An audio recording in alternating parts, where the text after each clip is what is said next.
ফুলজাস আপনি? স্যার, এই আপনাকে বাড়িটা আমি কিনছি। কি? এটা আমাদেরই গল্প। গল্পে চলছে টান টান উত্তেজনা। সামনেই আসতে চলেছে মহা ধামাকা পর্ব। স্বামীর টাকা দিয়ে ওই লোকটির কাছ থেকে আবারও বাড়িটি কিনে নেয়। এমনই দৃশ্য আপনারা আগামী পর্বে দেখতে পাবেন। পর্বটি সম্বন্ধে চলুন জানা যাক। জানতে হলে ভিডিওটি না টেনে দেখতে থাকুন শেষ পর্যন্ত। এটা আমাদেরই গল্প। গল্পে দেখতে পাচ্ছি বাড়ি বিক্রি করে দিয়েছে ফাহাদ। ফাহাদ বাড়িটি বিক্রি করে আর বাড়িতে ফেরে না, সে চলে যায় ফারাদের বাড়িতে। ওদিকে দেখা যায় যে লোকটি বাড়িটি কিনেছে ওই লোকটি এই বাড়িতে চলে আসে। ওই লোকটি বাড়িতে এসে এই বাড়ির মালিক বলে দাবি করে।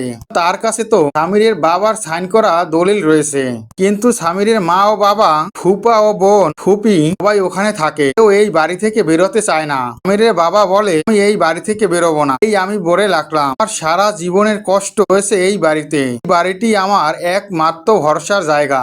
এই বাড়ি ছেড়ে আমি কোথাও যাব না। তো যে ওই বাড়িটি কিনেছে কিছুতেই এই বাড়িতে তাদেরকে থাকতে দিবে না, ওর করে এই বাড়ি থেকে তাদেরকে বের করবে। এরই মাঝে দেখা যায় এখানে সামির চলে আসে। সামিরকে দেখে সবাই অবাক হয়। সামির এসেই বলে আমার মা ও বাবাকে এই বাড়ি থেকে কেউ বের করতে পারবে না, এই আমি বলে রাখলাম। আপনি হয়তোবা এই বাড়িটি কিনেছেন, আমি আপনার দোষ দেব না। এই বাড়িটি বিক্রি করেছে সম্পূর্ণ দোষ তার। কিন্তু আপনার কাছে আমার একটা অনুরোধ আছে, টাকা দিয়ে পুনরায় এই বাড়িটি কিনতে চাই। আপনি না করতে পারবেন না। এ বাড়িতে আমার মা বাবা সারা জীবন কাটিয়ে এসেছে, এই বাড়ি ছাড়া কোথাও গিয়ে শান্তি পাবে না। আমিরের মুখে এই কথা শুনে লোকটির করুণা হয়। সে দাম বাড়িয়ে আমিরের কাছে বিক্রি করে দেয়। আমাদেরই গল্প সিরিয়াল আগামী পর্বতে হতে চলেছে।